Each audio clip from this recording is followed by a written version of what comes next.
Here's one of my students who was struggling with low trajectory. His peak height on his 8-iron that he's hitting here was about 45 to 50 feet high in the air. He was hitting pull fades and fades to the right and getting short distance. He was only hitting his 8-iron about 145.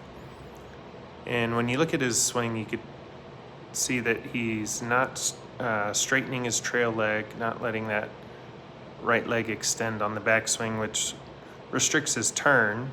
So his arms would lift up. He gets his arms really high at the top. And then as he swings down, he's coming down above the top plane line. So he's coming down steep over the top.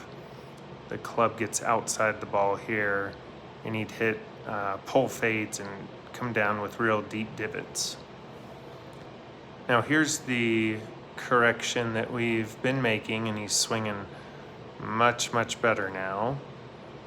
So when you look at his swing now, he's hitting his 8-iron about 180 yards, and he's hitting more draws. His swing path is much better. So if we look at his swing plane now, when he gets up to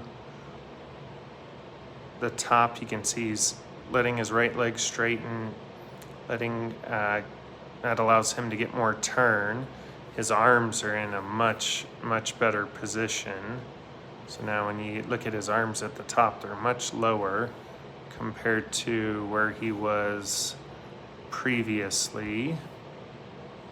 There's where his arms were previously.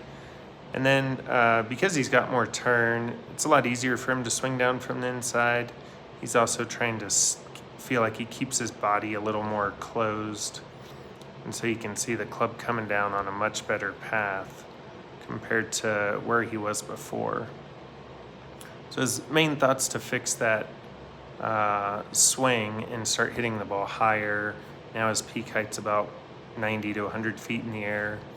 And he gained about 35 yards on his 8-iron and hits a draw instead of a fade.